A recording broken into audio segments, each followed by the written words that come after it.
the student Dravidian movement is not that strong, and here comes SFD. So how you are working with the party DMK? Is it they are supporting your demands? In the state level, the government is very supportive when we approach for many issues. Like the one issue is that a lot of community kitchens are now there. Like in Tamil Nadu itself, Amma canteen is there. In Kerala, we have canteens run by the self-help groups. Similarly, many other places. Even in Delhi, we have a lot of canteens run by the government. We have started the Student Federation of Dravidians with the aim to propagate the Dravidian ideology across India. Like when the model school came, only we have opposed it that it is not fair that it has to be extended. Every school should be a model school. We kind of asked for a daycare center for the old age persons. Like now, the government has ensured that they have started. We have one more thing that re-electing this government in other aspects.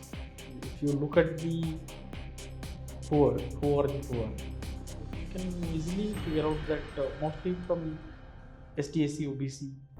Welcome. This is Detox from Periyar Screen. Today we have Mr. Elaiyakumar, who is the national convener of Student Federation of Dravidians with us. So hi Elaiyakumar, how are you? Hi, I'm good. I'm good. How about you? I'm fine. Yeah. So we have Mr. Elaiyakumar discuss on the upcoming state elections of 2026, especially in the state of Tamil Nadu. So Mr. Elaiyakumar, what's your take on this election? So how you want to analyze this election this time? Yeah, actually, from our side, I mean, from Student Federation of Dravidians or Dravidian platform, Dravidian Talam, which we say Tamil. So we support secular progressive alliance led by DMK, where we have Congress, DMDK, VCK, CPI, CPM, IOML, and other political parties in the alliance. So we are supporting them. For sure, they are going to win this election because we are observing from 2019 parliamentary elections where the predominantly people started voting for the Dravidian model of development. And we had the assembly elections as well, where for the first time Stalin became chief minister.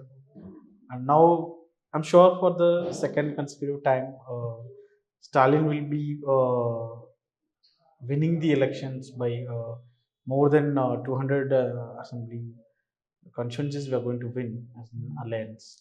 Okay. So we also support them in the election, as well as we started our campaign as well. A lot of our comrades are now directly engaged in the election campaign. So I have also personally analyzed the elections. I've seen many new parties have joined the alliance as well. So there has been a lot of controversies on the new parties, especially in DMDK. They have been given 10 plus seats, 10 seats plus one Rajya Sabha, I guess exactly. So how that gonna affect the? Is it gonna have any direct impacts on the election, or it's a plus for the party? No, it's actually a good move that you see that in 2016 election, a lot of people, revolutionary people, boycotted the election. Many parties in the secular progressive alliance has formed a separate alliance. DMK lost in many places with a few hundred votes.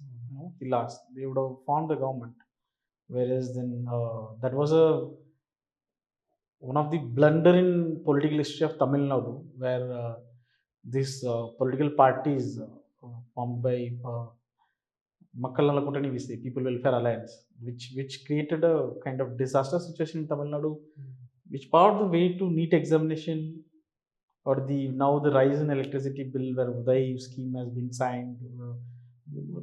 Until Geralda was there, there was a control over DMK. Then once she left, then a lot of power tussle happened, whereas people approved a lot of things, whereas it has been showed that Tamilians eagerly fighting for a casteist and male chauvinist game like Jallikattu, whereas the educational rights, medical educational right, and all other aspects been lost. There was a very tough time.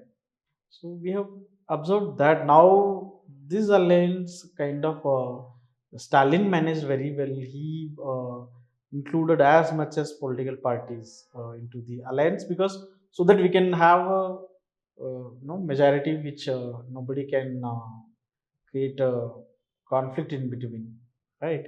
And as well as as per the condition of then, like Congress was also making dialogue. Now also Congress person says that with concerned authorities approval only I went to make dialogue with TVK and all was coming. So it was a kind of situation. That situation, Stalin taken a strong decision. So it is a welcome move, and now the parties were settled with their own candidates. Now the entire alliance is doing a good campaign across Tamil Nadu. Coming back to your SFD, Student Federation of Dravidians, I personally have learned the history of the Dravidian movement, where the student politics have strongly driven the Dravidian politics as well. You say the 1960s of the anti-India agitations as well. So recently, I have seen that many Dravidian supporters also say that the student Dravidian movement is not that strong, and here comes SFD. So how you are working with the party DMK? Is it they are supporting your demands as well? Yeah, so we have started the Student Federation of Dravidians with the aim to propagate the Dravidian ideology across India, like into different universities. We are like where we have deemed to be universities funded by the union government, as well as a lot of colleges. So we had a aim that there is no particular student movement which is united by the SC, OBC in an umbrella term like Dravidian identity, whereas which fail to backed by the political parties. But unfortunately now the situation is okay in a way. uh, we are kind of emerging in a way. We are establishing our units in different institutions. uh, Whereas DMK is strongly supporting us, like as a social movement backed by Dravidian platform. Sometimes we go to an extent to opposite and policies per se when uh, policies like model school first time came. Then we said, you have to make every school as a model school, right? So when the model school came, only we have opposed it, that it is not fair, that it has to be extended. Every school should be a model school. Now the government has also announced in the manifesto, DMK manifesto, they have said that we will choose 1,000 schools across Tamil Nadu and we'll make it as a model school. I mean, developing to that kind. So they named it as a victory school in that in English. Similarly, in a way, we have demanded that the career guidance has to be started from the early stage of the schools itself. Now, they have also mentioned that from class 9 itself, we are starting the career guidance. DMK also termed that Kanavu Kalluri in Dream College, where they are seeing that. So a lot of entrance examination now government only giving kind of support free of cost, and there has been a lot of online content also been created. Some of the time we were also supporting them with some sort of help by taking classes and all. If they have somebody is coming here, and we are extending our support as well. So this has all been happening, and in the state level, the government is very supportive when we approach for many issues. Like the one issue is that study abroad scholarship for the scheduled caste and scheduled tribe. They have increased the amount allocated in the budget itself.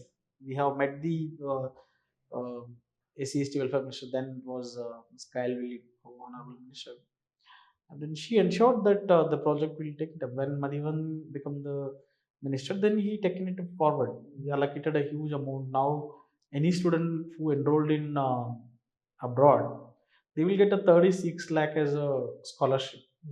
So similar kind of initiatives has been now taken to ensure the uh, other backward caste as well as the minority community students also to study in abroad with the scholarship. So this was one of the uh, great initiative by the government where it listens to us. And similarly, even 2019 election itself, we gave a manifesto team, we gave a request. So we demanded that we need a creature center for working women specifically. Whereas now we have a society where father or a man, any man in the house, is not directly engaging in childcare. So we said let the government take care of the kids so that the wife, housewife who has been called, though they've been working in house, now they can work in any other government sector or service sector, or any other place, even in private sector. And similarly, the Anbuchole scheme has been launched. Now, this one, uh, we kind of asked for a daycare center for the old age persons. Like now, the government has ensured that they have started that we have lot of daycare centers across Tamil Nadu. This in district level, Toli hostels also has been initiated by the government.